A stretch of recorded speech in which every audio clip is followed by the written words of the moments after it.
환경부가 경유택시 도입으로 대기 환경에 미치는 영향을 최소화하기 위한 배출가스 관리 방안을 마련하기 위해 28일 서울 서초구 L타워에서 정책 토론회를 개최했습니다. 작년 말 그 정부 방침으로 경유택시가 내년 9월 1일부터 도입되는 걸로 결정이 되었습니다. 환경부 입장에서는 경유택시가 LP택시에 비해서 오염물질 배출량이 더 많을 걸로 판단하고 있고, 올해 3월부터 경유차 배출가스 관리 방안이라는 연구 영역을 발출했고, 지금 10월 달 정도에 이제 어느 정도 초안을 만들었습니다. 그 초안을 가지고 전문가분하고 각계에 계신 업계에 계신 분들 의견을 수렴해서 최종안을 12월까지 만들 예정이고, 그 내년부터 만들어진 그런 안을 가지고 제도하는 작업을 추진할 예정입니다. 환경부는 올해 3월부터 12월까지 자동차 부품 연구원을 통해 관련 연구 용역을 추진해 경유택시가 대기 환경에 미칠 수 있는 영향을 실증 실험을 통해 조사하고 배출가스를 체계적으로 관리할 수 있는 다양한 대책을 마련했습니다. 연구 용역 책임자인 서용호 자동차 부품 연구원 박사가 주제 발표를 통해 경유택시 배출가스 관리 방안을 설명했습니다. 서용호 박사는 택시용 경유 차량에 대해서는 배출가스 보증 기간을 15년 또는 24만 킬로미터로 강화하는 방안을 제시했습니다. 배출가스 관련 부품 보증 기간 또한 경유택시의 경우 형평성을 고려해 10년 또는 16만 킬로미터로 강화하는 것이 필요하다고 강조했는데요. 주행거리가 길고 운행 조건이 열악한 택시를 우선적으로 결함 확인 검사 대상 차량으로 선정해야 될 필요성과 함께 후처리 장치 이미 탈거 시 관리 감독 방안, 배출가스 보증 기간 이후 후처리 장치 교체 비용 등도 검토가 필요하다는 뜻을 전달했습니다. 이어 강광규 한국환경정책평가연구원 본부장 주재로 패널 토론이 진행됐습니다. 지자체 공무원, 시민단체, 택시업계가 참여한 만큼 열띤 토론이 이어졌습니다.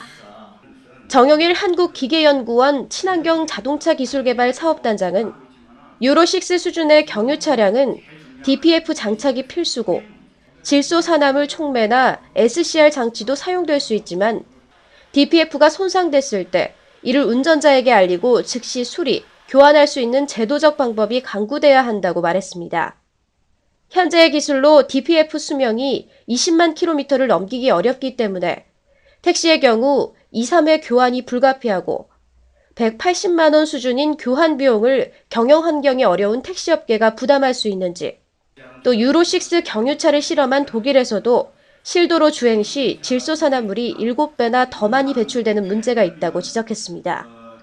주제인 관리 방안에 대한 토론이 이어지길 기대했으나 사안이 뜨거운 만큼 원론적인 문제를 지적하는 패널이 많았습니다. 송상석 녹색교통운동 사무처장은 택시 노동자도 반대하고 자동차 제작사도 어렵다고 하는데 정부가 도대체 누구를 위해 경유택시를 도입하는 것이냐라며 반문하고 수도권 특별대책을 통해 현재의 대기 상태를 만들어놨는데 경유택시를 수도권에서 도입하는 것은 말도 안 된다며 가까운 대구, 부산 등에 먼저 도입하라고 요구하기도 했습니다. 내년 9월까지 이제 그 시행 시기가 남아 있기 때문에 경유택시 도입을 저지하고 그리고 시행 시기를 유보하는 그러한 그 요구를 계속 할 거고요. 그리고 이제 보다 좀 철저하게 환경성이나 경제성에 대한 좀 검토가 이루어야 되고 국민들의 이제 생명과 안전이 보장되는 그런 이제 정책 기조 하에서 경유택시 도입 여부도 판단되고 또한 이제 기술성도 굉장히 한계가 있는 것 같아요. 그래서 그 시기도 전면적으로 좀 재검토해서 유보되어야 되지 않을까 이렇게 생각을 합니다. 패널 토론에 이어 질의응답 시간에도 적극적인 질문 공세가 이어졌습니다.